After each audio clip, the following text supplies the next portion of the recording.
भारत के उत्तरी राज्य उत्तराखंड में गिरिराज हिमालय की केदार नामक चोटी पर स्थित 12 ज्योतिर्लिंगों में से एक सर्वोच्च केदारेश्वर ज्योतिर्लिंग का मंदिर बना हुआ है। इसे केदारनाथ धाम कहते हैं और यह मंदिर कई रहस्यों से भरा हुआ है। इसके संबंध में कई पौराणिक कथाएं जुड़ी हुई हैं जिसे सुनकर आप हैरान हो जाएंगे। आइए आज हम आपको भगवान श्री केदारनाथ के मंदिर और उनके पहाड़ियों से जुड़े रहस्यों के बारे में बताते हैं। केदारनाथ का मंदिर क्यों 400 साल तक बर्फ में दबा रहा, क्या है इसका रहस्य और क्यों यहाँ आने वाले श्रद्धालुओं की होती है मनोकामनाएं पूर्ण, इन सब पर प्रकाश डालेंगे। फिलहाल आप देख रहे हैं एबी बिहार न्यूज। अगर आपने अब तक चैनल को सब्सक्राइब नहीं किया है तो चैनल को सब्सक्राइब करें, अपने सुझाव हमें कमेंट में बताएं और इस वीडियो को अंत तक देखें ताकि आपको बाबा केदारनाथ से जुड़ी तमाम जानकारियां मिले। पहला रहस्य, केदारनाथ धाम में एक तरफ करीब 22,000 फुट केदार पहाड़ है तो दूसरी तरफ 21,600 फुट ऊंचा खर्ज कुंड और तीसरी तरफ 22,700 फुट ऊंचा भरत कुंड नाम का पहाड़ स्थित है। न सिर्फ 3 पहाड़ बल्कि 5 नदियों का संगम भी केदारनाथ धाम को कहा जाता है। यहाँ मंदाकिनी, मधुगंगा, क्षीरगंगा, सरस्वती और स्वर्ण गौरी नदियां बहती हैं। इन नदियों में अलकनंदा की सहायक नदी मंदाकिनी आज भी मौजूद है।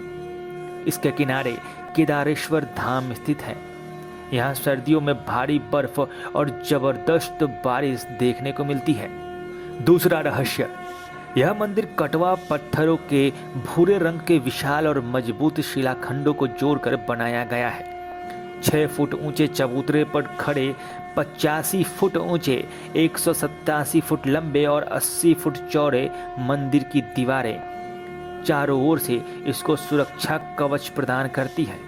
ये दीवारें 12 फुट मोटी बताई जाती हैं। यह आश्चर्य ही है कि इतने भारी पत्थरों को इतनी ऊंचाई पर लाकर आखिर रखा किसने होगा, तराशा किसने होगा और इतनी विहंगम मौसम की परिस्थितियों में इसको मंदिर की शक्ल कैसे दी गई होगी, यह आज तक एक रहस्य है।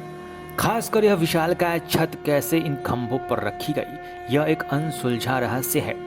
पत्थरों को एक दूसरे से जोड़ने के लिए इंटरलॉकिंग तकनीक का भी इस्तेमाल किया गया है जो कि उस जमाने से लेकर अब तक आधुनिकतम तकनीकों में शामिल है। तीसरा रहस्य, इस मंदिर को सर्वप्रथम पांडवों ने बनवाया था लेकिन वक्त के थपेड़ों की मार के चलते वह मंदिर विलुप्त हो गया और तब इस मंदिर के नवनिर्माण 508 ईसा पूर्व जन्मे और 576 ईसा पूर्व देह त्याग किए आदि शंकराचार्य ने करवाया था। इस मंदिर के पीछे उनकी समाधि भी स्थित है। उनका गर्भगृह अपेक्षाकृत प्राचीन है जिसे 80वीं शताब्दी के लगभग का माना जाता है। लगभग 10वीं शताब्दी में मालवा के राजा भोज द्वारा और 13वीं शताब्दी में मंदिर का जीर्णोद्धार करवाया गया था। चौथा रहस्य, दीपावली महापर्व के दूसरे दिन शीत ऋतु में मंदिर के द्वार बंद कर दिए जाते हैं। 6 माह तक मंदिर के अंदर दीपक जलता रहता है।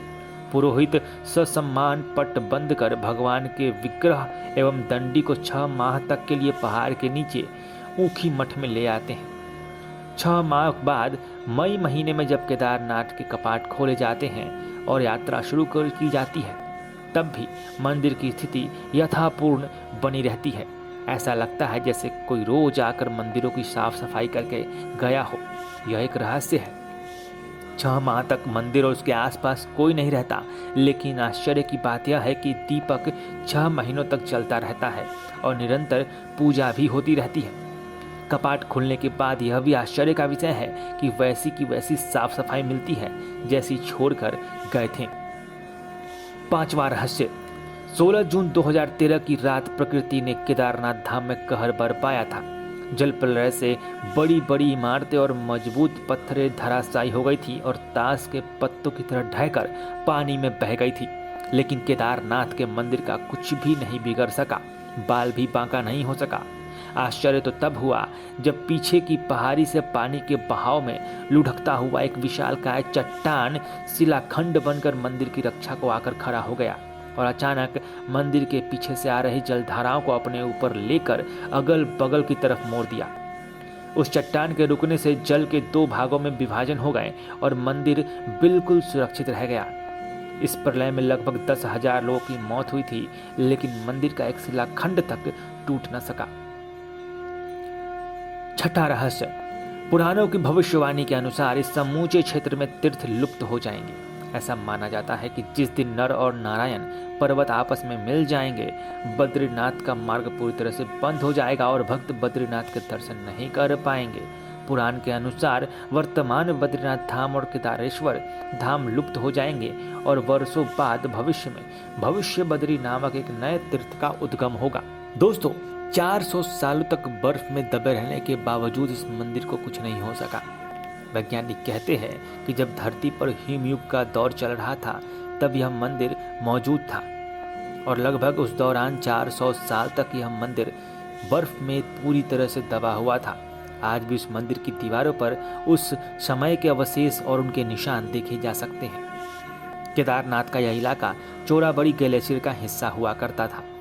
वैज्ञानिकों का कहना है कि ग्लेशियरों के लगातार पिघलते रहने और चट्टानों के खिसकते रहने से आगे भी यहाँ जल प्रलय और अन्य प्राकृतिक आपदाएं होने की संभावना बनी हुई है, जिसको लेकर संभवतः तैयारियां जारी हैं और उसके बचाव के लिए लगातार सेना और वहाँ के स्थानीय लोग और सरकारें काम कर रही हैं।